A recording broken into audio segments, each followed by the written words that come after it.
सो good evening everyone. So lecture start up करते हैं। So new topic है, न्यू आर्टिकल है, that is a nuclear physics and we are going to deal about a nuclei and the nuclear structure. So nuclear structure हमें पता है कि nuclear structure क्या होता है, but we are going to talk about now about the finer components of the nucleus. We are going to talk about the components of the nucleus में भी किस तरीके की बाइंडिंग है, मतलब किस तरीके की फोर्सेस हैं। ये चैप्टर हमें कहीं पे वापस इस kind of taking us back to the first chapter of the +1 where we used to deal with the 4 fundamental forces. वहां पे हमें वापस ले जाता है और वहां पे हमने 4 फोर्सेस के बारे में डिस्कस आउट किया था। That was the gravitation force, then the electromagnetic force and then the nuclear force, weak and strong of course. So gravitation force वो भी आज ही शुरू होनी है and about electromagnetic force बहुत डिटेल में कर लिया हमने 4-6 महीने and the nuclear force which we are going to do today, we are going to kick start today. Of course the hierarchy की चारों forces के बीच में क्या लिंकअप है ये हमने पहले भी पढ़ा हुआ है, आज भी पढ़ेंगे, आज भी देखेंगे। So बिना डिले के अब हम लेक्चर को बिगिन करते हैं, स्टार्ट करते हैं about the nucleus. This is from the Fermi labs. This particular imagery of the nucleus is from the Fermi labs, right? So let's move forward and start up with this. So सबसे पहले आता है कि nucleus को किस तरीके से हम रिप्रेजेंट करते हैं। The representation is a key factor. So over here, this is a representation of the nuclei where the Z in this representation represents the atomic number. So that's the atomic number. And the A in this is again a number and that's known as nucleon number. And of course we can also say this as a mass number also because it helps us in finding out the mass of the nucleus. So it is also known as a mass number. I love to call this as a nucleon number in relation with the physics. Now, so Z is atomic number. What does the atomic number signify to us? That signifies a count of the protons. That is the number of the protons. And with view with the atomic structure, the number of protons are also equal to the number of electrons. Keeping in lieu with the Thomson model. So, in lieu with the Thomson model, we have the atom to be electrically neutral. So, the number of the electrons and the number of the protons are going to be identical. So the net charge is going to become 0 by the additive nature of the charge. ये बातें भी हमें पता है. And then comes N. What is N? N is the number of neutrons. Now, what is a nucleon? What is a nucleon? The nucleon is supposed to be a resident of nucleus. जो भी nucleus नाम के घर में रहते हैं ऐसे particles को हम क्या बोलते हैं? न्यूक्लियॉन्स। ऐसे कौन है? 2 हैं जो कि फ्री स्टेट में हमें दिख जाते हैं। ऐसे अंदर उनके बहुत सारे पार्टिकल हैं, क्वार्क्स है बहुत तरीके के, पर जो फ्री स्टेट में हमें दिखते हैं वो 2 हैं, that is a neutron and a protons. So they together as an entity are supposed to be termed as what? The nucleons. So when we talk about a nucleon, so nucleon means that is the number of protons and plus number of neutrons. So which ultimately means that the A is supposed to be equal to N plus Z. Z अभी हमारा सारा जो ध्यान है, जो सारा meditation है आज के लेक्चर का, वो न्यूक्लियस के ऊपर है, तो इलेक्ट्रॉन्स के ऊपर नहीं है। फिर भी इलेक्ट्रॉन ऐसी चीज है कि सब जगह चर्चा में, डिस्कशन में आ ही जाता है। सो वो हम उसको लाइमलाइट से परे तो नहीं कर पाएंगे, but we try to focus upon the neutrons and the protons in the today's lecture, ठीक है। सो इनके बारे में ज्यादा बातें करेंगे। ये रिलेशन बन गया है और ये रिलेशन जो है वो हमें इस रिप्रेजेंटेशन के साथ में रिलेट कर लेता है। ये जो इमेजरी है वो ये दिखा रही है कि हमें जो फ्री स्टेट में चीजें दिखते हैं वो ये दिखते हैं, that is a neutron and a proton, और उसके अंदर झांक के देखा जाएगा, तो हमें फाइनल पार्टिकल्स मिलेंगे जिनको हम ग्लूऑन्स और क्वार्क्स बोलते हैं। वही क्वार्क्स जिनके बारे में हमने इलेक्ट्रोस्टैटिक्स के अंदर डिस्कस आउट किया था, राइट। सो फाइनल पार्टिकल्स है और उनको बांधने के लिए हमें फोर्सेस चाहिए ताकि ये स्ट्रक्चर आपको दिख पाए, ये जो मजेदार स्ट्रक्चर है इस तरीके का दिख पाए। ऐसी फोर्सेस को हम later part of the lecture में न्यूक्लियर फोर्सेस का नाम देने से बिल्कुल पीछे नहीं हटेंगे। चलो आगे बढ़ते हैं and we talk about isotopes. The recent news which we all know is that the JEE mains is supposedly to be conducted in the month of the February towards the later end of the February, right? Okay, so we have a little bit more time in our hands. Isotopes. मैंने अभी क्यों बोला ये? Reason because there is another good news that the syllabus for the JEE main is not going to be reduced even if the CBSE syllabus is getting reduced. So which means हमने जो सोचा था वो सही रहा कि हमने कोई टॉपिक्स छोड़े नहीं और सारे टॉपिक्स करें even if the CBSE got the things deleted but NTA is not deleting the syllabus so हमने जो स्लो पेस पे सारे टॉपिक्स करते हुए आए हैं so it is going to give us a boost and a benefit in the exam like this particular topic CBSE के हिसाब से पर्टिकुलर टॉपिक कंप्लीटली डिलीट कर दिया गया है पर ये क्या है भाई अब आगे जब आप रिएक्शन से करे पढ़ेंगे तो क्या उसके अंदर आइसोटोप को यूज नहीं करेंगे so what is an isotope isotope को हम रिप्रेजेंट कर सकते हैं as X Z over here as A1 and another one as X Z A2 like this. So what is the similarity? Similarity of course you can see the same atomic number. That means the same kind of the protons. Protons की संख्या शायद same है उसमें. Z is same. So what is different? I think the neutrons are different. So the count of the neutrons basically differs them. Like in this. So they are basically the same elements. Basically, mostly they are same elements. Like this is a lithium. So we have 3, that's a Z, and 3 neutrons in this, 4 neutrons in this, 5 neutrons in this, because of which the nucleon count changes. So they can have different nucleon number because of the different number of neutrons and they have the same number of protons. That's basically the isotopes. So they have same Z and different N. And therefore they have different A. Simple. It's quite simple. So you have umpteen number of examples as you can see and basically this animation shows you that it's basically addition of the extra neutrons which is basically creating your isotopes. Extra neutrons which are getting added up over there. Right? The count of the electrons is not being affected. C612 and C614. Another pair of example of the isotopes. These are your hydrogen isotopes. सबसे ज्यादा आप इनको पढ़ते हैं जब भी isotopes को शुरू करते हैं पढ़ना. So protium, deuterium, tritium. That is 1H1, 1H2, 1H3. They become significant in the fusion cycle of the sun, and that's the reason to mention them. The fusion, the nuclear fusion cycle, which is taking place in the core of the sun, and this becomes an important components of them. Right. So they were the isotopes. The next breed which we talk about in the nuclei are isobars. Now isobars are different elements. They aren't the same elements, they are the different elements. For example, as you can see on the screen, we have the argon, potassium, calcium. They are the different ones. Coincidentally, I think उनके nucleon number same हो गए, है ना? Otherwise, सब कुछ different है. मतलब जो कॉम्पोजिशन है वो इंटायरली डिफरेंट है मतलब Z डिफरेंट है so we have a different Z and different N right different N so this is just like कि coincidentally they have this idea कि जो A है जो न्यूक्लियन नंबर है वो बेसिकली सेम हो गया है राइट हम A को मास नहीं बोलते हैं ऑफकोर्स आपको पता है जिस करेक्शन कराना मेरा फर्ज है So A is not mass, A is the mass number and the nucleon number, right? So we have the same A over here.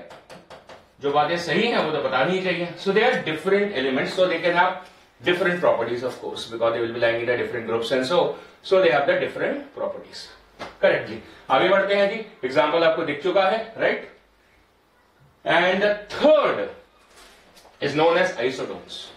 तो हमने सोचा सेम Z वाले अलग कर दें आइसोटोप्स बना दिए सेम A वाले अलग कर दिए तो आइसोबार्स बना दिए तो N के साथ हमारी क्या नाराजगी है तो हमने सेम N वाले जो हैं उनको हमने क्या बना दिया भाई आइसोटोन्स बना दिया है same N so we have same number of neutrons so like this and this N is 53 and N is 53 बाकी दोनों चीजें अलग है ये दोनों अलग है मतलब Z अलग है A अलग है बस N क्या है सेम है जैसे कि इस एग्जांपल में भी है आप देख सकते हैं द नंबर ऑफ न्यूट्रॉन्स जो है वो आपके सेम आ रहे हैं, बाकी जो प्रोटॉन्स की संख्या है वो डेफिनेटली डिफरेंट है, इस वजह से न्यूक्लियर नंबर तो डिफरेंट आएंगे ही, सो उसमें कोई अच्छी की बात नहीं है. And similarly over here you can have this isotones pair as 6, 8, 14 and 8 or 16.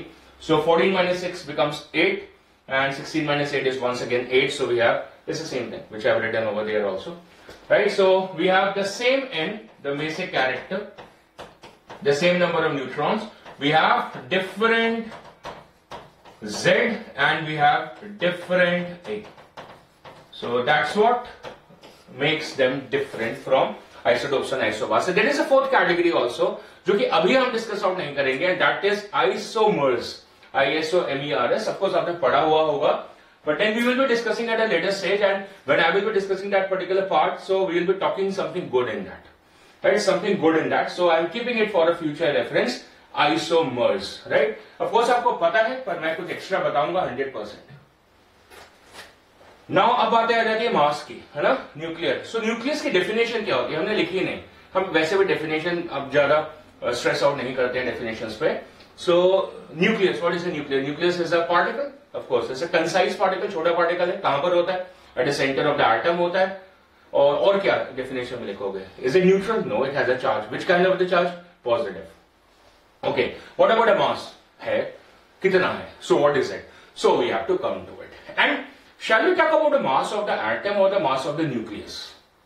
And is there any difference between the mass of the atom and the mass of the nucleus? Of course, sir, there is. Electrons है ना, electrons है extra, तो electrons का mass extra add होगा तो atom का mass बनेगा. Of course, it's absolutely correct, which we are thinking कि देखो atom का जो mass होगा उसके अंदर electron का mass और nucleus का mass दोनों होगा. nucleus का mass किससे बनेगा? protons और neutrons से बनेगा. proton और neutron का कैसे बनेगा?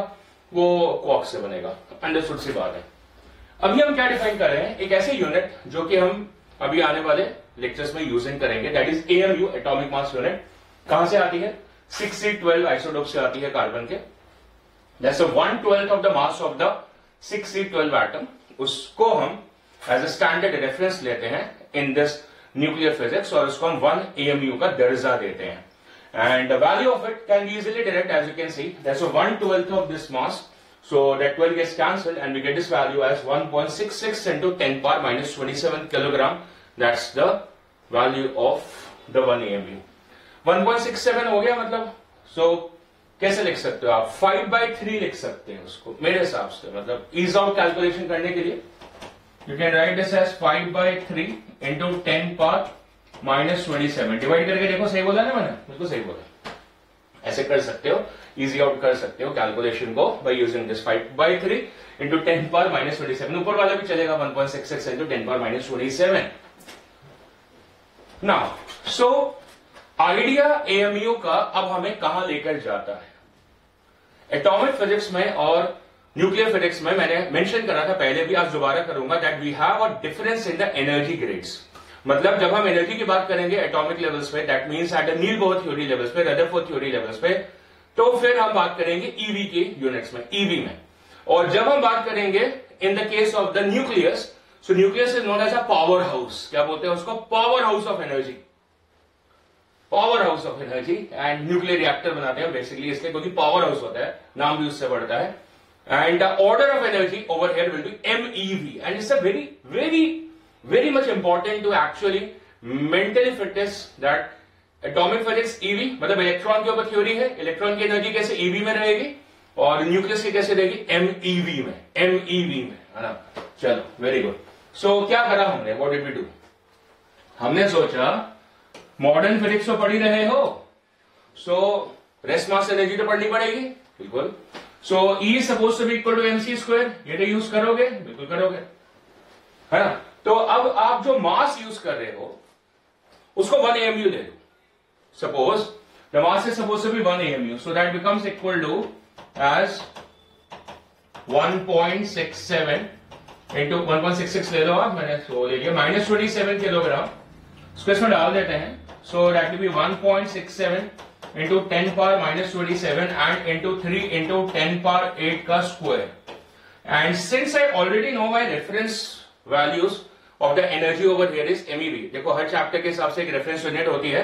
थर्मोडायनेमिक्स में कैलोरी होती है, यहां पे क्या है? MEV है. एटॉमिक में क्या है? EV है. है ना, इलेक्ट्रिसिटी में किलोवाट आवर, तो अलग जगह अलग अलग एनर्जी होती है। उसी तरीके से यहाँ पे एमईवी है, ईवी नहीं है। So I am going to divide this, क्योंकि ये तो जॉल्स में आ जाएगी। So I am going to divide this by 1.6 into 10⁻⁻13 से करा है, 10⁻⁻19 से नहीं करा है। 10⁻⁻19 से डिवाइड करेंगे तो ईवी में वैल्यू आएगी, 10⁻⁻13 से डिवाइड करेंगे तो एमईवी में वैल्यू आएगी। मुझे वैल्यू एमईवी में ही चाहिए। And this particular value is going to turn out to be, my friends, as 931.5 MeV. How much it turns out to be? That is 931.46 exactly. I can go with that. 931.5 MeV. Are you getting the point? That is the energy rest mass equivalence of the 1 AMU. And now it's going to become simpler for us, that if you are able to generate this much X amount of atomic mass unit, and then we can directly multiply by this particular factor. This is equivalence of 1 AMU. So X AMU is going to deliver the rest mass energy as X into 931.5 MeV, and that's gonna make our life so simple while we are using the concepts of the Q value of the equation or talking about the binding energy. It's gonna be too simple for us, right, by this particular feature. Right, so आगे बढ़ते हैं, and we actually get inside the nucleus now. हमने बात करी हुई है किसकी, कि एटॉमिक साइज क्या होता है। तो हमें याद आया कि थॉमसन एंड रदरफोर्ड मॉडल की वजह से हमें यह पता था कि जो एटॉमिक साइज होता है that is around 10⁻⁻10 metre, right. और ये कंफर्म भी करा गया था, और बाकी न्यूक्लियर साइज के बारे में भी चर्चे छेड़े गए थे। तो फिर कोई एम्पेरिकल रिलेशन बना होगा, इतने स्कैटरिंग चार्ट वगैरह दुनिया भर की चीजें करी हमने। So there is kind of an empirical relation which talks about the radius of a nuclei. Particular nuclei का जो रेडियस है वो किस तरीके से आता है, वो उसके न्यूक्लियॉन नंबर पे डिपेंड करता है। बिल्कुल सही बात है। देखो, एक प्रोटॉन का साइज होगा, 20 प्रोटॉन है तो उनके घर का साइज छोटा होगा। 70 है न्यूक्लियॉन्स तो साइज बढ़ेगा, बड़ा घर चाहिए। और वो यूरेनियम के घर सोचो 290, वो 292 वाले है ना, तो वो तो बहुत चाहिए। 92, 235 वाले, सो 235 वाले, 238 वाले, तो उनके लिए तो बहुत बड़े घर चाहिए। तो इसका मतलब कहीं ना कहीं हमें बात समझ में आती है that the radius is suppose to be going to be proportional to the nucleon number, है ना। क्या डायरेक्टली प्रोपोर्शनल है? So that's not exactly. So the radius is supposed to be equal to R0 into a power 1/3. That's supposed to be the size or the radius of a particular nuclei, जिसका nucleon number क्या है, a के बराबर है। Very good. R0 क्या है? R0 is supposed to be a empirical value, and the value for the R0 is 1.2 Fermi. That means 1.2 into 10⁻⁻15 meter is supposed to be the value for R0. तो आप a से multiply करके आपको sizes मिल जाएंगे। That is a power 1/3. That's the nuclear size. What is the shape of the nucleus? So the nucleus is taken as spherical. अब ये सारी बातें हम सरफेस टेंशन वगैरह में भी देखते ही हैं कि हम एयर बबल्स को और सबको स्फेरिकल देखते हैं। थ्योरीज हमारी बनी पड़ी है उसके लिए। Nucleus is again a spherical entity, तो उसका वॉल्यूम निकाल सकते हैं हम। So the volume of the nucleus should be, let me write it as 4/3 pi r cube. So if we take the cube of this, so that will be R0 cube and into a. So cube of this, a power 1/3 cube, that becomes a. So it gives me the relation that V over here is supposed to be proportional to a. Because R0 is a constant, and that is 1.2 into 10⁻⁻15 meters, so the volume becomes proportional to it. So the point to remember that the size when you're talking as a radius is not directly proportional to a. Right? R is proportional to a power 1/3, while the volume is getting proportional to a. Simple, now simple, but has to be done. And such behavior is a volume. So understood है। अब ये बात समझने की आसान है कि बड़ा साइज बड़ा वॉल्यूम, सिंपल। कोई इसके अंदर हमें ऐसा भी नहीं है क्योंकि एम्बिग्यूटी है कि कोई तकलीफ हो समझने में, सिंपल है। तो बात आ जाते हैं डेंसिटी के ऊपर। डेंसिटी, अब ऐसा क्या लगेगा इस आइडिया से, अगर हम वॉल्यूम पढ़ते हैं तो क्या लगेगा, सोचो। इससे लगेगा कि क्या होगा, अगर बड़ा साइज होगा तो और बड़ा हो जाएगा, तो इसका मतलब कहीं ना कहीं वो चैलेंज नहीं हो जाएगा कि most of the space inside the atom is empty. सोचो, होगा ना ऐसा, क्योंकि हम तो सोच रहे घर बड़ा होता जा रहा है ना। तो इसी वजह से then we introduce a term which is known as a nuclear density. So let's talk about a density. How do we talk about a density? Density is supposed to be mass upon volume. So that's mass upon volume. किसका? Nucleus का। तो volume तो ढूंढा अभी हमने, और मास कैसे लिखोगे? How do we write the mass? तो मास को लिखने का तरीका है, ऐसा नहीं लिख सकते that is the number of the nucleons into 1 AMU। हाँ, ये सही लग रहा है ना, around that नहीं, so that is around that particular value। So mass upon volume। so पहले तो वॉल्यूम को प्लेस इन करें। So volume that is 4/3 pi r cube। So तो हमने पहले ही लिख लिया था पीछे, और r की वैल्यु क्या लिखी थी, r0 into a power 1/3। So therefore the density is supposed to be m upon 4/3 pi r0 cube and into a, that's the density।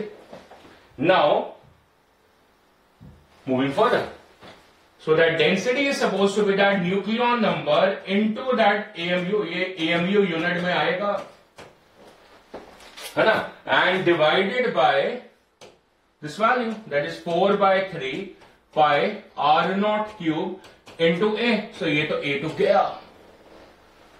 तो गया, so it can be a tiny nucleus like a hydrogen, a kind of a mid-sized germanium, or kind of a heavy one as a uranium or plutonium, but their density is coming kind of a constant। their density is coming kind of a constant, हल्की फुल्की variation हो सकती है, kind of a constant। हाँ, volume is different, of course, volume is proportional to A, so as the nuclear number is going to rise, so the volume rises, but this expression is independent of A। so the density is supposed to be independent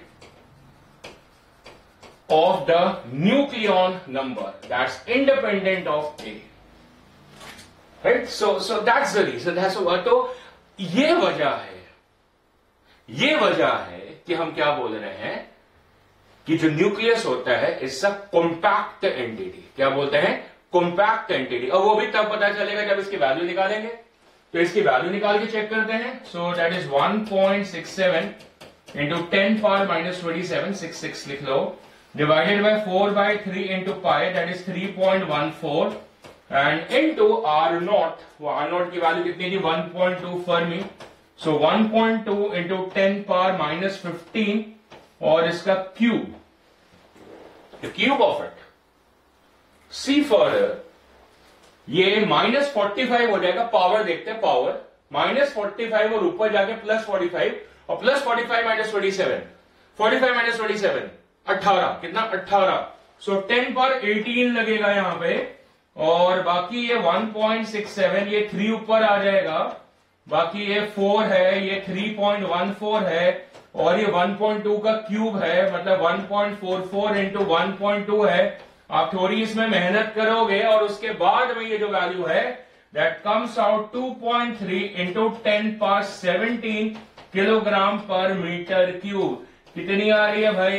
2.3 into 10 power 17 kilogram पर metre cube. ये बातें हमने पहले भी करी हुई है electrostatics के आर्टिकल में, जब हमने ये क्वेश्चन पूछा था कि क्या हम प्रोटॉन्स को एज अ क्वांटाइज्ड चार्ज मान सकते हैं। हमने बोला था नहीं मान सकते हैं।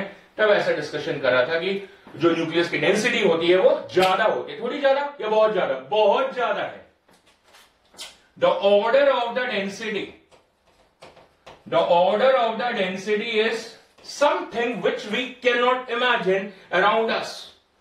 पानी की डेंसिटी 10 पावर 3, हिमालयन रॉक की डेंसिटी 3 इंटू 10 पावर 3, ऑयल की डेंसिटी 800 किलोग्राम पर मीटर क्यूब, ग्लिसरीन की डेंसिटी 1300 किलोग्राम पर मीटर क्यूब, सिल्वर की डेंसिटी, मरकुरी की डेंसिटी, पता है हमें लगता है बहुत हैवी है, पर ये तो बहुत ही ज्यादा है। क्या? Dense, compact, and therefore the nucleus is supposed to be known as a tiny compact sized. right? So the order of the density is 10 power 17 kilogram per meter cube. Enormously high density, so they are actually tightly packed inside the nucleus. Who? The nucleons.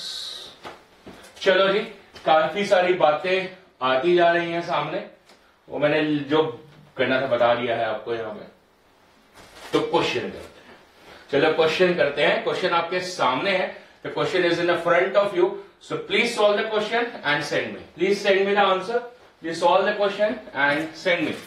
You can read out the question and send me the answer, please. Read out the question, send me the answer, please. I will read out the question for you. The radius of the germanium nuclide is measured to be twice of the radius of the beryllium. Be stands for beryllium. The number of the nucleons in the germanium are supposed to be equal to. The radius of the germanium is equal to twice the radius of the beryllium. अब बोलेगा sir मुझे सीधा आता है कि germanium के अंदर कितना होता है, मैं तो केमिस्ट्री का उस्ताद हूं, मुझे तो सीधा ही आता है। मैंने कहा फिर भी जिस तरीके से हमने करना है उस तरीके से निकाल के दिखाओ, है ना। तो उसके हिसाब से जो रेडियस है, हमारा जो फॉर्मूला है जो कि हमने देखा हुआ है, that is R equal to R naught into A power 1/3। इसको यहां पे यूज करो और मेरे ख्याल से फिर आंसर आपका बनेगा, है ना, बनेगा। Okay, so that is R naught into ये किसका, R नॉट ही है, दैट इज A किसका, जर्मेनियम का, power 1/3 is equal to twice into R naught, A किसका, बेरिलियम का, पावर 1/3। करेक्ट है जी। तो मेरे ख्याल से यहां से आंसर आपको मिल जाएगा। सो what is the answer, send me the answer please. Number मैंने बता चुका हूं, पता ही है आपको, राइट। और आंसर चाहिए, 3 आंसर आए मेरे पास, और आंसर चाहिए। प्रणय भाई क्यों ऐसे आंसर भेज रहे हो? हाँ, अब ठीक है, अब ठीक है, अब ठीक है, अब ठीक है, अब ठीक है। हाँ जी अर्श ठीक है, हाँ जी सैम ठीक है, संदीप ठीक है, प्रणव ठीक है। So are not gets cancel out और इसको क्यूब कर लेंगे। So that is A for the germanium, that becomes 8 times the A for the beryllium। और बेरिलियम का एक मुझे तो पता नहीं, पर क्वेश्चन ने दे दिया। I am not a chemistry guy ना, इसलिए मुझे नहीं पता था, पर वहां पे क्वेश्चन ने दिया हुआ है 9, so that becomes 72। So hence the answer is D part and that is 72। So ठीक है, आसान क्वेश्चन था, पर क्वेश्चन तो आसान था, लेकिन आया हुआ है कॉम्पिटेटिव एग्जामिनेशन में। देखो अब देखो ताजा क्या है कि सीबीएसई से तो रेडियो एक्टिविटी को उड़ा दी है, लेकिन अब उसमें तो आएगी, है ना, एनटीए में तो आएगी ना रेडियो एक्टिविटी। रेडियो एक्टिविटी का पूरा आर्टिकल उड़ाया हुआ है सीबीएसई में। तो ठीक है, हम पहले सीबीएसई के हिसाब से कर लेंगे, बाद में अपने कॉम्पिटेटिव क्लास भी लगाएंगे इसकी, ठीक है। सो अभी अगला क्वेश्चन आ जाता है। देखो बहुत आसान क्वेश्चन, बहुत ही आसान क्वेश्चन है। द ग्राफ ऑफ लॉग, को ग्राफ का क्वेश्चन ना हो तो फिर ऐसा लगता है आधा अधूरा है काम। So graph of log of R by R naught versus log of A। तो मेरे ख्याल से कर लोगे आप, भेज सकते हो answer. That is R is equal to R naught into A power 1/3 है। इसके अंदर लॉग वॉग लगाना है आपको, दोनों साइड पे लॉग लगा लो, मेरे ख्याल से आंसर आपको फटाफट मिल जाएगा। स्ट्रेट लाइन बनेगा, पैराबोला बनेगा, एलिप्स बनेगा या लॉगरिथमिक बनेगा। ये लॉगरिथमिक तो नहीं बनेगा, लॉग लिखा हुआ है तो लॉगरिथमिक बनेगा, ऐसा तो नहीं होगा शायद, है ना, ऐसा तो नहीं होगा। तो क्या करें, लॉग ले लेते हैं। So that is R upon R not as equal to A power 1/3। So if we take the log, that is log of R upon R naught as log of A power 1/3। So by using the property of the log, 1/3 आगे आ जाएगा। So that 1/3 log of A, and over here that is log of R upon R naught। So what do we learn? We learn that yes, we are getting the correct answers. Like this is supposed to be plotted on a Y, or that is y as equal to m and this is x. So that seems to be the equation of the straight line. So you got all the answers correct, all the answers correct. That is coming as a straight line, straight line, straight line, straight line, straight line, straight line, straight line, straight line। Right जी, सबका straight line आ रहा है। Straight line passing through center, both side का answer थोड़ा सा added benefit के साथ में straight line passing through the origin, traveling through the origin, reason की इंटरसेप्ट की वैल्यू जो है वो 0 है, एक्स्ट्रा बोनस हमें बिल्कुल सही है, और ग्राफ बिल्कुल इस तरीके से बन जाना चाहिए. Additional info that the slope is coming as 1/3. Suppose answer is straight line. चलो जी, वेरी गुड, आगे बढ़ते हैं. The next one. दो क्वेश्चन है, दो क्वेश्चन एक ही पे, दोनों. पहले ये वाला देखते हैं, ये मैं ही आंसर कर देता हूं क्योंकि मैं ऑलरेडी कर चुका हूं answer. That the volume of the nucleus is related to the mass number as the volume related to mass number, already check कर लिया था. That is suppose to be A, right. R कैसे proportional है A के, that is power 1/3, और volume कैसे proportional है A के, that is proportional to A, right? If I say it appeared in the previous examination, of course, अब मानोगे, मान लो जो मैं कह रहा हूं तो. And this one also, so मैं आंसर कर ही देता हूं इसको. इजी है क्योंकि अभी मैंने इसको प्रूफ करके कैलकुलेट कर ही दिया है. The order of the magnitude of the density of the uranium, अरे यूरेनियम का आपसे निकालना पड़ेगा. यूरेनियम कौन सा वाला, 235 वाला, 238 वाला. अरे हमने पता कर लिया कि जो डेंसिटी होती है दैट इज इंडिपेंडेंट ऑफ ए. इसलिए दोनों क्वेश्चन यहां पे रखे ताकि ये सारी चर्चाएं एक साथ हो जाए कि रेडियस ए पे कैसे डिपेंडेंट है, वॉल्यूम ए पे कैसे डिपेंडेंट है, डेंसिटी ए पे कैसे डिपेंडेंट है ही नहीं, इंडिपेंडेंट ऑफ ए है. और ऑर्डर हमने ऑलरेडी अभी कैलकुलेट करा सर, तो दैट 10^17 किलोग्राम पर metre cube, that's the B part. Right जी. चलो, तो basics of the nuclear composition हमारा यहां पे एक्चुअली मोस्टली ओवर हो जाता है ना, बेसिक्स ऑफ दैट. सो फिर क्या करें, फिर देखते हैं थोड़े इम्प्रोवाइज्ड क्वेश्चन. ये क्या है, एवरेज एटॉमिक मास पूछा हुआ है. तो इसका मतलब क्या है, एबंडेंस की बात आ जाती है कि कौन सा आइसोटोप कितना एबंडेंट है. अगर हम यूरेनियम की बात ही करते हैं, सो we have U235 and U238. अब ये दोनों एक्टिव कंपोनेंट्स हैं ऑफ द यूरेनियम ओर, है ना, यूरेनियम ओर. अब यूरेनियम की इतनी बातें क्यों करने हम लगते हैं, reason because it is known as a fuel for the nuclear reactor. क्या बोल रहा हूं मैं, it's a fuel for the nuclear reactor. But then if you look deeper into it, दोनों नहीं है fuel. So exactly the fissionable fuel, क्या बोलेंगे, जो फिशनेबल फ्यूल है, that is U235. This one, this isotope. So U235, which is actually found in fractions, my friend. In fractions.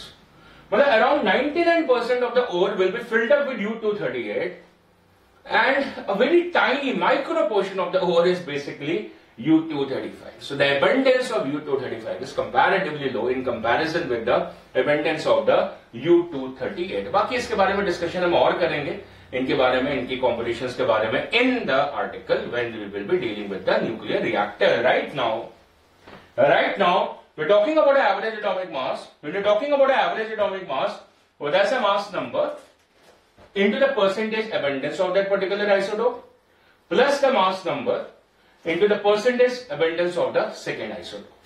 अब ये इतना बड़ा फॉर्मूला कौन याद रखेगा, तो उसके लिए हम एक क्वेश्चन कर लेते हैं जिससे बातें साफ साफ इजी हो जाएंगी. क्वेश्चन है हमारे पास में, क्लोरीन के लिए है. So we have a chlorine which has 75% of the chlorine 35 and 25% of the chlorine 37. So calculate the average atomic mass. So kind of जैसे हम बोलते हैं कि एयर का मोलर मास कितना है, तो हमें देखना पड़ता है कि भाई ऑक्सीजन की मात्रा कितनी है और नाइट्रोजन की मात्रा कितनी है, उसके हिसाब से हम एक एवरेज मोलर मास डिक्लेयर कर देते हैं. कितना करते हैं याद है आपको, 28.8 कुछ करते हैं ना, मतलब फॉर द एयर. तो उसी तरीके से यहां पर है. बिल्कुल सही आंसर आया है, बिल्कुल सही आंसर आया है. ओके जी, ओके, ठीक आंसर आ रहा है, ठीक आंसर आ रहा है, ठीक आंसर आ रहा है, ठीक आंसर आ रहा है. ऐसा आंसर ठीक है, चेरिश आंसर ठीक है. ओके, सही आंसर है. So that is simply done. That is 35 into 75%. 75% मतलब 3/4 हो गया, and plus that is 37 into 25%, that becomes 1/4. So 35 into 3 हो गया अपना 105 and 37, that becomes 142. So 142/4, so that is 71/2, so that's 35.5. So that's your average according to the abundance. अब question के language में abundance हो सकता है, potential सही आंसर, abundance हो सकता है, there can be the abundance, मतलब ये लैंग्वेज क्वेश्चन में लिखी हो सकती है, तो कंफ्यूज मत होना, इसी तरीके से क्वेश्चन करना होगा, ठीक है ना। तो आगे बढ़ते हैं, लेट्स मूव अहेड। तो ये क्योंकि पहले आया हुआ है जेडब्ल्यू में, तो इसलिए मैंने ये क्वेश्चन यहाँ पे डाल दिया है ताकि प्रैक्टिस हो जाए क्वेश्चन की सीधा। देखो अब तो आपके बोर्ड में भी केस स्टडी वाले क्वेश्चन आ गए हैं, वो ऑब्जेक्टिव क्वेश्चन का क्वेश्चन बढ़ गया है, अच्छा हो गया, पेपर बढ़िया हो गया है ना, बोरिंग सा पेपर नहीं हो गया पहले की तरह, है ना। तो पैटर्न चेंज होने से वैसे भी एक्साइटमेंट रहती है, पैटर्न चेंज हो तो, नहीं तो वही पुराना पुराना पढ़ते रहो हमेशा ना। So the things have changed here. So we have the radius of the 13 aluminum 27 nucleus is estimated to be 3.6 and the radius of the 52 TE मतलब टेरिलियम, छोड़ो यार मैं नहीं बोलता, पता नहीं गलत गलत हो जाए, 52 TE 125 न्यूक्लियस निकल ली, कैसे निकालें? अच्छा वही फॉर्मूला लगेगा मेरे ख्याल से अपना, R is equal to R0 into A power 1/3। तो किसके लिए निकालना है? टेरिलियम के लिए निकालना है। कंपेयर किससे करें? एल्यूमिनियम से करें, तो R0 तो शहीद हो जाएंगे, और फिर A आ जाएगा टेरिलियम का और A आ जाएगा एल्यूमिनियम का, और इनकी पावर 1/3 होगी, और किस्मत ने साथ दिया अगर, तो फिर वैल्यूज भी हमारा साथ दे रही होंगी, और फिर मेरे पास का आंसर आ रहे होंगे फटाफट, नहीं? तो इसका मतलब वैल्यूज हमारा साथ दे रही हैं। Yes Evelyn, the answer is correct. That is tellurium के लिए कितना है? 125, और एल्यूमिनियम के लिए कितना है? 27। तो ये बिल्कुल क्यूब रूट निकल सकता है इसका आराम से। सो that is 5 and this is 3 and that is RTE। तो मल्टीप्लाई कर लेंगे किससे? एल्यूमिनियम के रेडियस से, सो that is 3.6, so that's 1.2 into 5, so that becomes 6 watt, the Fermi. So that's 6 Fermi as an answer, correct for Komal also. Right जी, ठीक है जी। तो आगे बढ़ते हैं। तो ऑब्जेक्टिव टाइप भी हो गया इसका तो हमारा, है ना। तो एक और है, ये भी JEE का, तो मैंने कहा करा ही देता हूं, तो आपकी प्रैक्टिस ही हो गई। सो अभी बेकार में क्वेश्चन ने कंफ्यूज करने की कोशिश करी पर कर नहीं पाएगा, क्योंकि बहुत आसान सा एक्सप्रेशन है हमारा और आसान सा क्वेश्चन है। Nucleus splits into 2 nuclei having the mass number in the ratio 2:1। वहीं में क्वेश्चन खत्म हो जाता है मेरे ख्याल से, कि आपको मास नंबर का रेशियो दिया हुआ है, तो रेशियो ऑफ द रेडियस, ये तो सीधा सीधा क्वेश्चन हो गया, सीधा सीधा क्वेश्चन हो गया, है ना। सीधा मास नंबर दिया हुआ है। So R is proportional to A power 1/3। Shall I wait for your answer, या मैं दे दूं आंसर? हमको तो लगता है कि आंसर सीधा ही हो गया। That is R1 upon R2 should be equal to ratio, क्योंकि 2:1 है, so that is 2:1 power 1/3, and that's quite easy. That's C part over there. 2 power 1/3:1. Right? So इस आइडिया से क्वेश्चंस भी काफी इजी हैं। तो जो बेसिक आर्टिकल जो फर्स्ट होता है nuclear composition, so that is a nuclear composition idea which we have actually almost completed idea. चलो फिर आगे, ये IIT का क्वेश्चन भी तो पढ़ ले, कोई टफ क्वेश्चन ना रह जाए ना कोई। ये IIT का क्वेश्चन है, इसे हम काफी पुराना क्वेश्चन जरूर है। For uranium nucleus how does the mass vary with the volume? So what is kind of a question, the mass varies with the volume.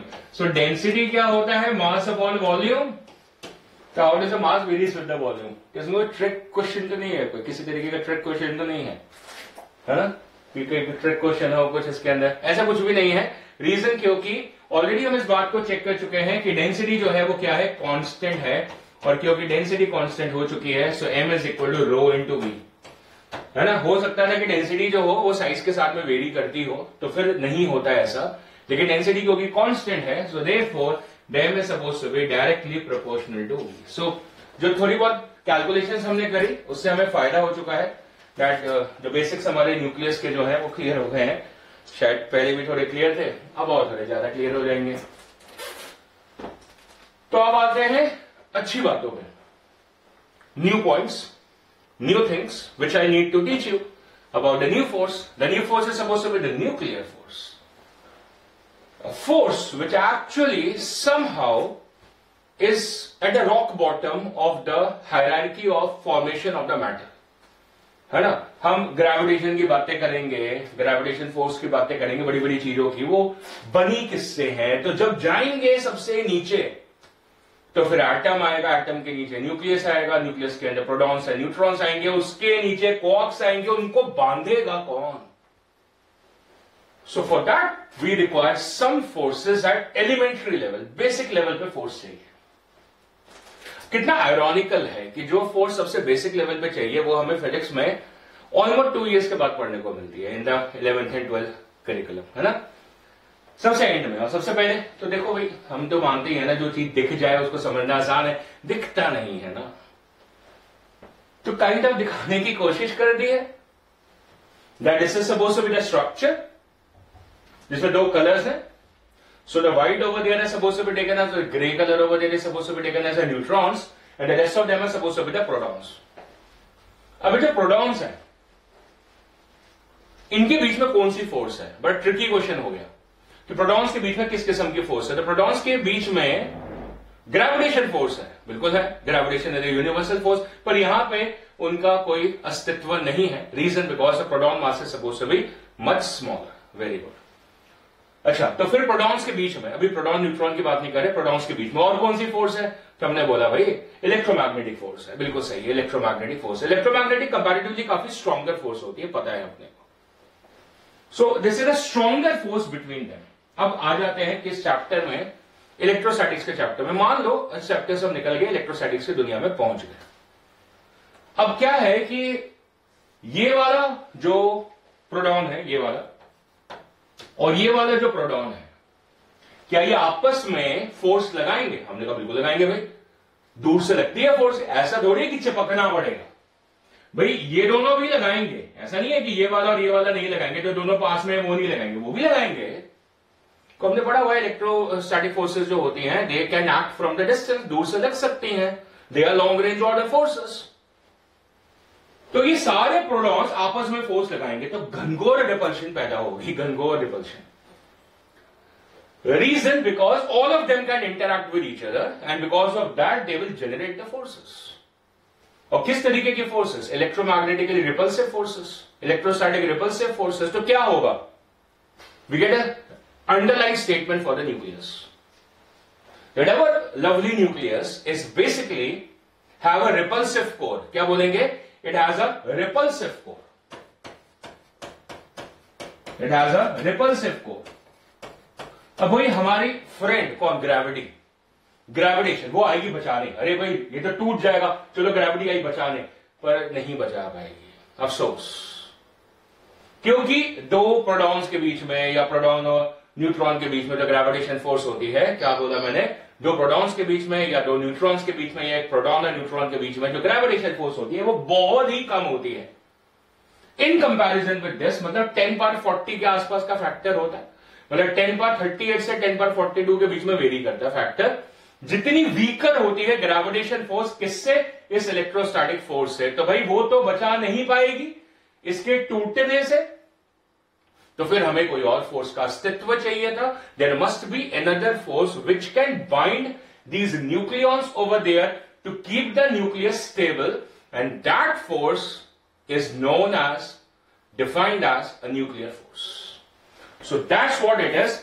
ये तो रिपेल करेंगे तो strong nuclear force comes into play. अब strong का नाम strong क्यों है? क्योंकि वो इलेक्ट्रोमैग्नेटिक से ज्यादा स्ट्रॉन्ग है और न्यूक्लियस को स्टेबल रख पाती है। तो क्या एक्चुअली में वो रख पाती है, वो भी हम अभी सुनेंगे।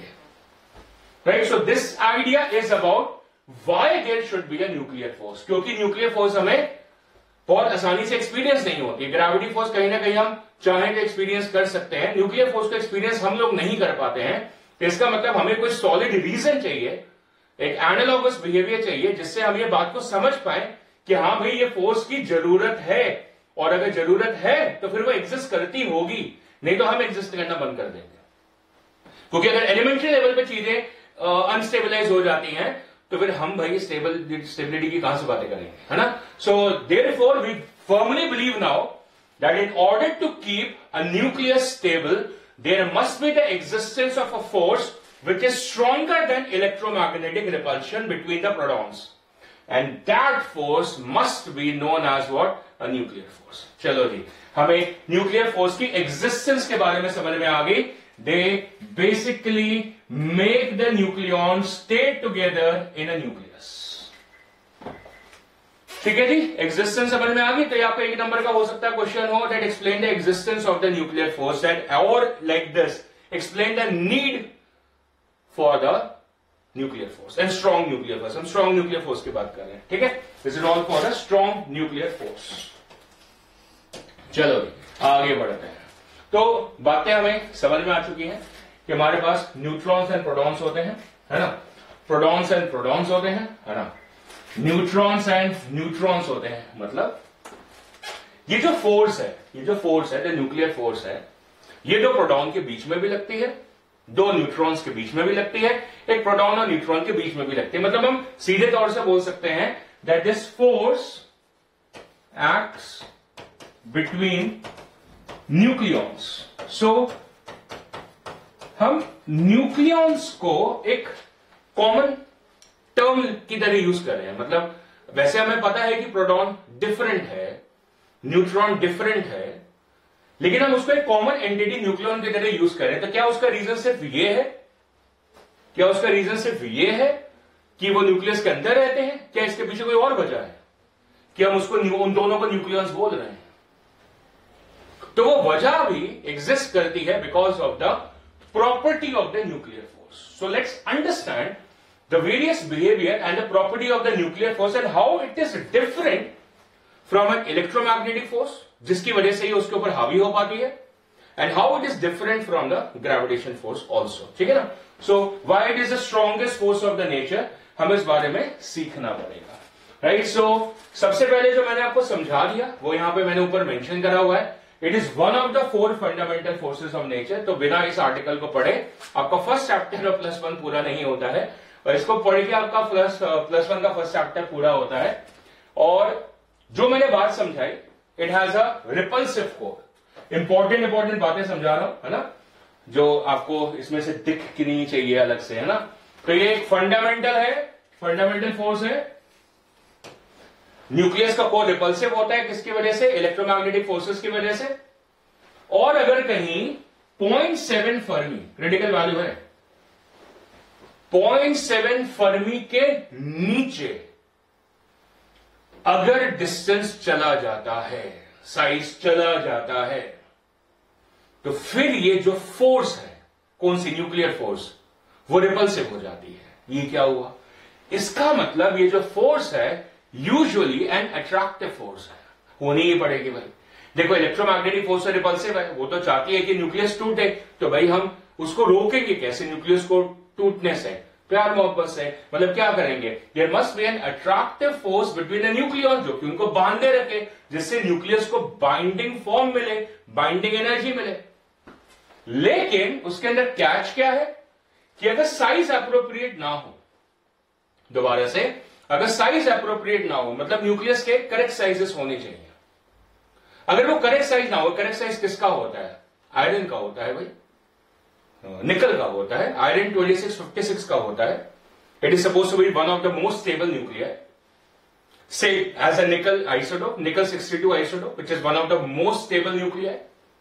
कहां होता है? ट्रांजिशन एलिमेंट्स होते हैं, मिड साइज न्यूक्लियर कहलाते हैं, तो उनके करेक्ट साइजेस होते हैं। तो आप अगर सोचोगे तो जो R0 फैक्टर है, अभी हमने पढ़ा ना, R equal to R0 a power 1/3, तो R0 की जो वैल्यू है वो वैल्यू कहां से आई है? That is from the most stable nuclear, most stable. इसका मतलब आयरन के साइजेस, निकल के न्यूक्लियर साइजेस उस वैल्यू के अराउंड है।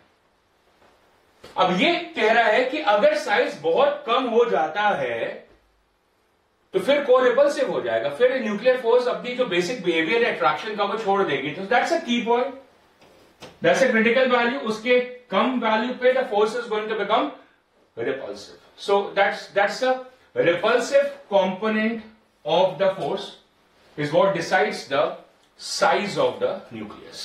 इसी से हमें पता चलता है कि साइज जो करेक्ट है वो क्या होना चाहिए। देखो हमने बोला कि सीबीएसई ने रेडियो एक्टिविटी हटा दी, पर हमारे जीवन से तो चली नहीं जाएगी। ऐसा तो है नहीं कि हम उसको यूज नहीं करेंगे, दवाइयां नहीं खाएंगे, है ना। तो दवाइयां तो खाएंगे हम। तो medicine and drugs are suppose to be basically, जो मेडिसिनल ड्रग्स हैं they are basically suppose to be based upon the half life procedure, radioactivity से ही आता है। तो हम खाएंगे, अभी तो ज्यादा खाएंगे हम, अभी तो जरूरत भी है ज्यादा। So we have to understand that particular portion. तो रेडियो एक्टिविटी यहां पे क्या करने आ गई, देखो सारे न्यूक्लियस स्टेबल नहीं होते हैं, सारे न्यूक्लियस स्टेबल नहीं होते हैं। जितना हमें स्ट्रेस करना है on the stability of the nucleus, उतना ही हमें इस बात पे भी स्ट्रेस करना है कि भाई न्यूक्लियस स्टेबल क्यों नहीं है। तो हमें दोनों बातें पढ़नी है। So therefore we are trying to understand the attractive behavior of the nuclear force also, and when does it behave repulsive also, तभी पता चलेगा what is the critical behavior of the stability। तभी तो हम बता पाएंगे कि कोई कौन सा लेस स्टेबल है, कौन सा ज्यादा स्टेबल है, कौन सा क्रिटिकली स्टेबल है। जैसे बिस्मुथ 83209 सुना है इसके बारे में, बिस्मुथ 83209, अगर आप इस पर्टिकुलर आइसोटोप को देखेंगे तो इसके बियॉन्ड सब कुछ, सारा कुछ रेडियो एक्टिव होता है। तो कहीं ना कहीं क्रिटिकल आएगा। और जैसे मैंने बोला nickel and iron they are suppose to be most stable. हाँ, हम बोलेंगे हाइड्रोजन हीलियम फैमिली में तो हीलियम 2,4 मोस्ट स्टेबल उस फैमिली में, पर ओवरऑल में ऐसा नहीं है। ठीक, तो इन सारी बातों को समझने के लिए कि भाई कौन कितना स्टेबल, क्यों इतना, लाइफ साइकिल कैसे चलती है, न्यूक्लियर फ्यूजन साइकिल कैसे चलती है, आपको न्यूक्लियर फोर्स का बिहेवियर पता होना चाहिए। ये उसका एक बहुत ही इंपॉर्टेंट इंटरेस्टिंग बिहेवियर है, the attractive nature and the repulsive nature. ठीक है, चलो आगे बढ़ते हैं and let's focus upon the more property. And I said कि ये फोर्स बाकी पड़ी हुई फोर्सेस से, that is from the electromagnetic force और ग्रेविटेशन फोर्स से डिफरेंट कहां है। तो ये जो पॉइंट है ये बिल्कुल साफ उसके ऊपर फोकस ऑन करता है कि ये उससे डिफरेंट क्यों है। रीजन वो सारी लॉन्ग रेंज ऑर्डर फोर्सेस हैं, ऑफ कोर्स हमारी कम्युनिकेशन में भी काम आती है ना। ये जो फोर्स है ये बहुत टाइनी है, कम रेंज पे लगती है, मतलब न्यूक्लियस के अंदर ही लग पाती है, बाहर तो लगी नहीं पाती है, और एक बिल्कुल ही माइल्ड रेंज ऑफ फोर्स है जिसमें ये एक्ट कर पाती है। So it's a short range order force at 1 Fermi. कितना? 1 फर्मी। तो क्रिटिकल वैल्यूज होती है जो हमें पता होनी चाहिए। The distance between the particles in the nucleus is very small. इस पे the nuclear force is much stronger than the repulsive coulomb force. समझ आ रही है बात? देखो हमने आर नोट की वैल्यू कितनी रखी, 1.2 fermi, so is around this particular value. ये correct size of the nucleus कहलाता है। तो इस करेक्ट साइज पे क्या होता है कि हमें पक्का पता है, 100% तौर पे पता है कि न्यूक्लियर फोर्स जो है वो क्या रहेगी, अट्रैक्टिव मोड पे रहेगी और हावी भी कर जाएगी। It is going to overcome the electrostatic repulsions between the protons. अगर इतना साइज हुआ तो, कम हुआ तो भी गड़बड़ है, 0.7 फर्मी के थल्ले गया तो भी गड़बड़ है, और ओवर साइज हो जाएगा उसको भी अभी डिस्कस करेंगे, वहां भी गड़बड़ होती है। तो करेक्ट साइज पता होना चाहिए। जैसे 2.5 फर्मी अगर वैल्यू हो जाएगी तो आप भूल जाओ कि न्यूक्लियर फोर्स लगेगी। तो आपको समझ में आ रही है बात? 0.7 से 2.5 फर्मी के बीच में ही सारी कहानी है। So it's the range in which this particular force is behaving is very small, hence it is known as a short range order force। लेकिन हम कहते हैं the strong things come in tiny packages, is exactly like that कि कम range पे तो लगती है पर जब भी लगती है कमाल करती है ना।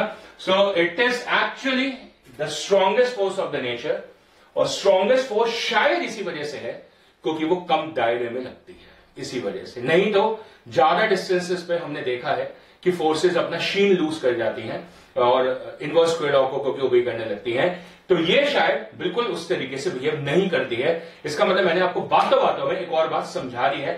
शायद आपने सुनी, शायद आपने नहीं सुनी। जिन्होंने सुनी, जिन्होंने नहीं भी सुनी वो भी थोड़ी देर में वापस आ जाएगी, पर मैंने बहुत अहम बात बता दी आपको, ऐसे difference between the gravity, electromagnetic and force. अभी के लिए क्या सीखा आपने कि ये शॉर्ट रेंज फोर्स है और बाकी सारी कैसी है, लॉन्ग रेंज ऑर्डर फोर्सेस है। चलो जी, अब देखो हम ये तो पहले से बोल दिया हमने कि भाई ग्रेविटी तो इनको बांध के रखेगी नहीं, न्यूक्लियॉन्स को बिल्कुल नहीं रख सकते। प्रोटॉन्स और न्यूट्रॉन्स को बांध के ग्रेविटी के बस की बात नहीं है क्योंकि मासेस कम है। अब बोलोगे सर आप तब से मास बोल रहे, एक बार बता दो मास है कितना। अच्छा चलो बताते हैं। देखो mass of the proton that is 1.673 into 10 power -27 kilogram, ठीक है। And the mass of the neutron is 1.675 into 10 power -27 kilogram, ठीक है भाई, है ना। ये है। अब सर इसको बता दो इन कंपैरिजन विद इलेक्ट्रॉन। चलो ये भी बता देते हैं। This is 1836 times mass of electron, ठीक है भाई।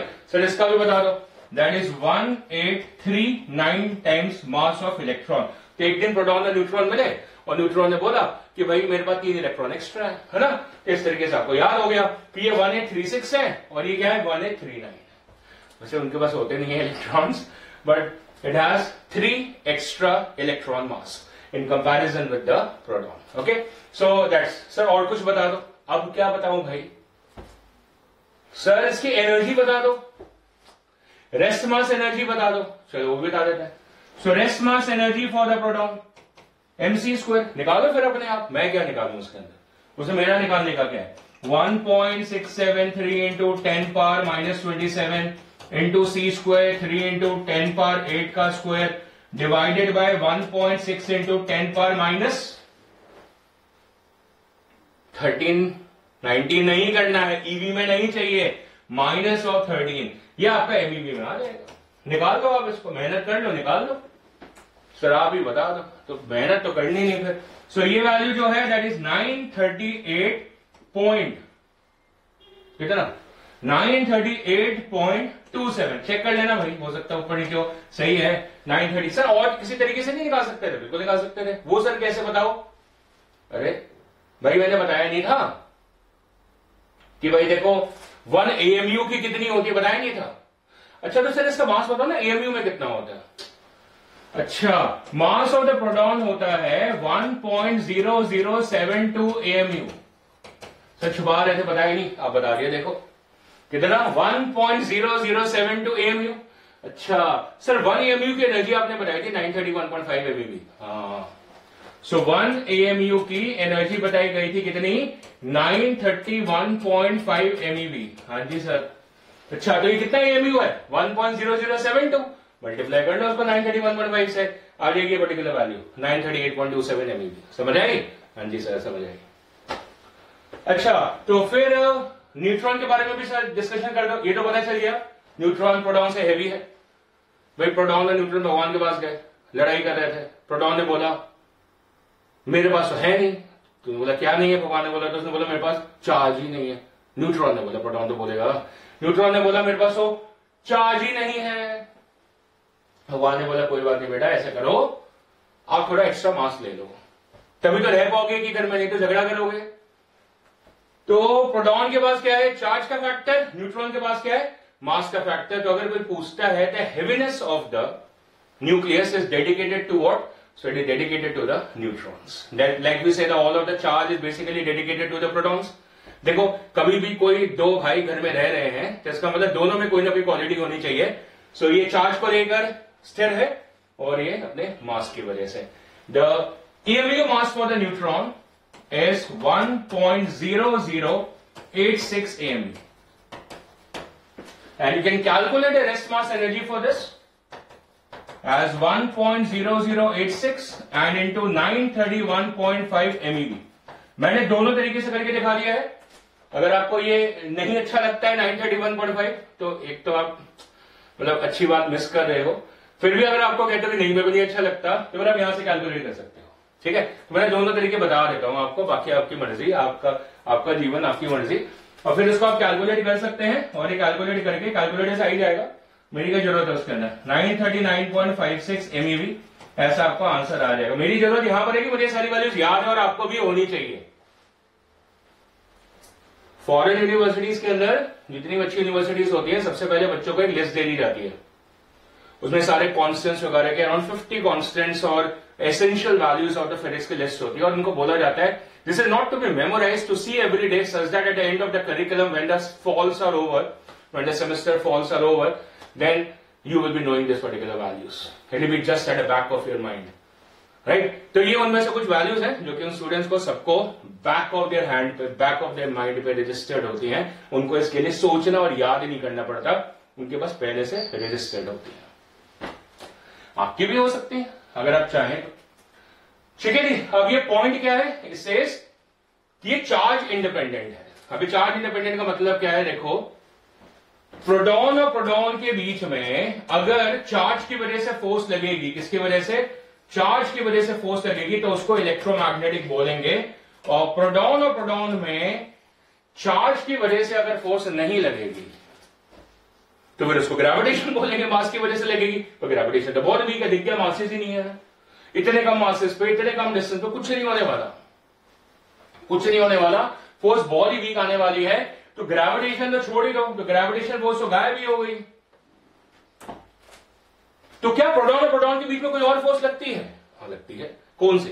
Nuclear force. क्यों? मजबूरी है भाई, अंदर रहते हैं, आपस में इंटरैक्ट करते हैं, कम जगह होती है तो मजबूरी में इंटरैक्ट करना पड़ता है।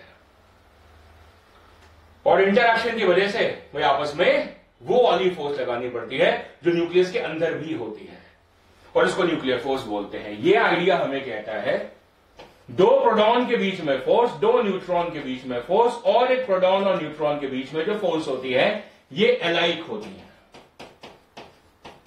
कैसे अलाइक होती है बताऊंगा, I will tell you.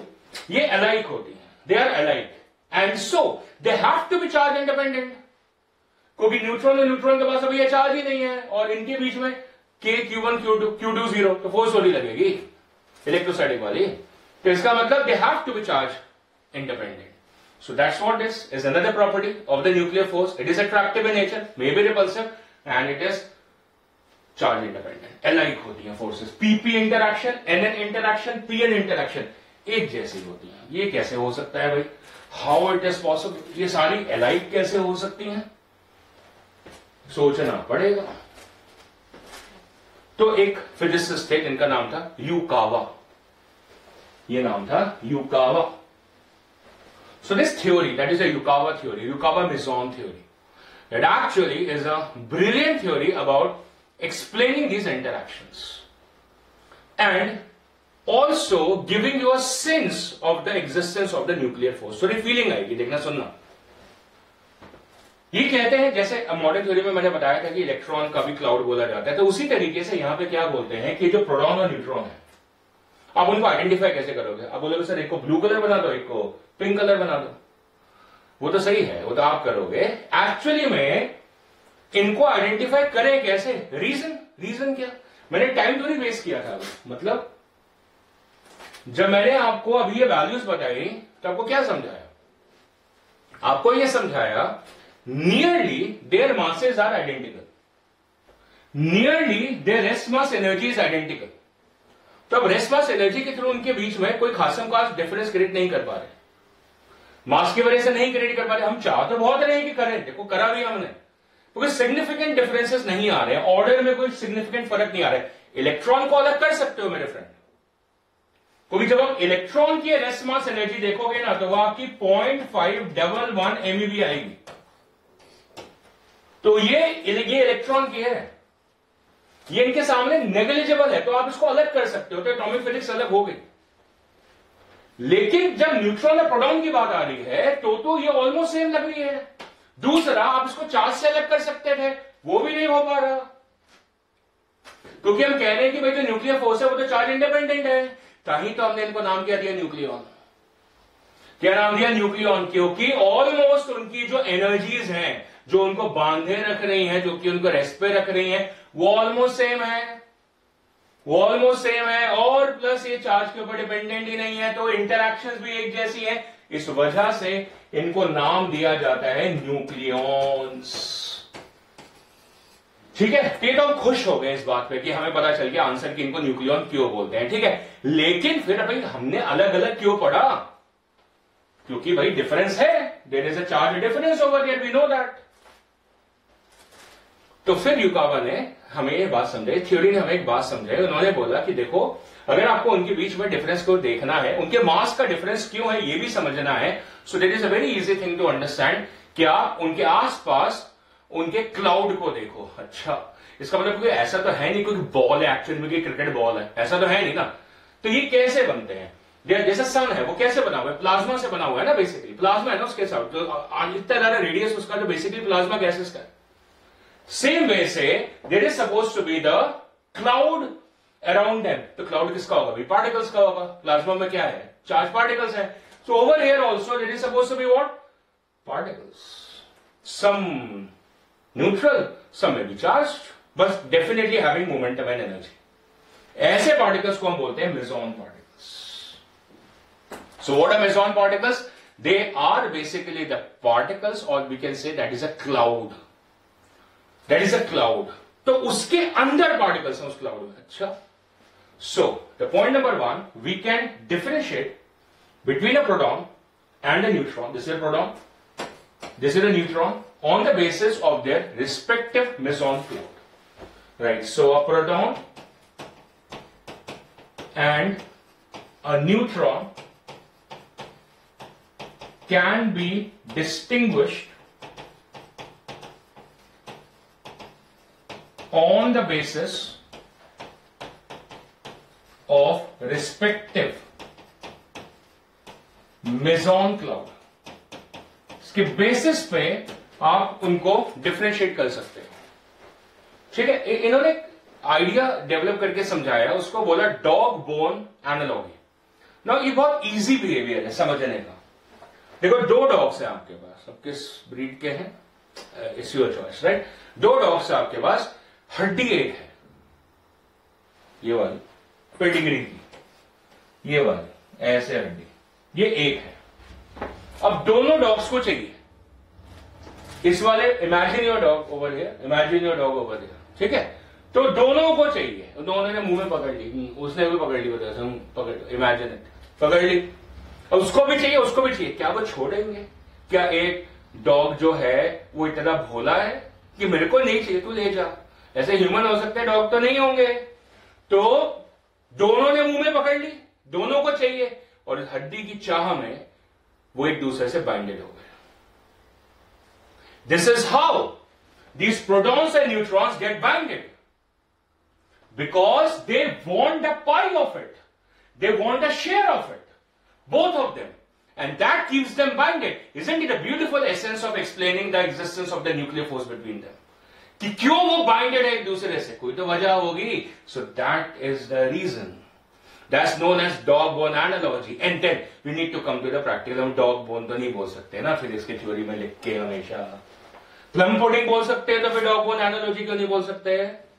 So over here we have the meson cloud, and meson के अंदर there are particles which are known as pions. What are these? Pions. Pions are the particles in the meson cloud which keep on exchanging between them, इधर से इधर, इधर से इधर exchanging. फिर क्या होगा? अरे जो वो एक्सचेंज हो रहे होंगे तो एक्सचेंज ऑफ मोमेंटम होगा, and rate of change of momentum, दोबारा से, the rate of change of momentum by Newton's second law is defined as an action of the force, और इस वजह से जन्म होता है किसका? न्यूक्लियर फोर्स का। So what is the way we understand that a proton and a neutron has a respective meson cloud around them? क्योंकि न्यूक्लियस की डेंसिटी बहुत ज्यादा है, सुन रहे हैं? क्योंकि न्यूक्लियस की डेंसिटी बहुत ज्यादा है तो वो आपस में मजबूरी में इंटरैक्ट कर रहे हैं, तो उनके मेसॉन क्लाउड्स आपस में ओवरलैप करेंगे। उन मेसॉन क्लाउड्स के अंदर क्या है? Pion particle. वो क्या है? Momentum particles. वो आपस में टकराएंगे, एक्सचेंज ऑफ मोमेंटम होगा। That rate of exchange of momentum is going to generate the action of a new force, and that new force is, my friends, defined as what? A nuclear force. अब इस powerful idea के साथ में आज हम विदा लें, आज हम जाते हैं, कल दोबारा लौट के आएंगे। Will be coming back again and talking more good stuff about the nuclear forces, and then we will talk about, हमेशा हम क्या करते हैं? फोर्स पढ़ते हैं, फिर एनर्जी पे जंप मारते हैं। So will be jumping on the energy, basic तो एनर्जी का मैंने डाल ही दिया आज भी। सो फोर्स, न्यूक्लियर फोर्स को पढ़ेंगे डेप्थ में थोड़ा सा और फिर एनर्जी के ऊपर जाएंगे, देखेंगे एक कौन सी किस्म की एनर्जी है जो कि न्यूक्लियस को बाइंड करते हैं। वही नाम है जो आप जानते हैं, the binding energy. Till then I am signing off for today.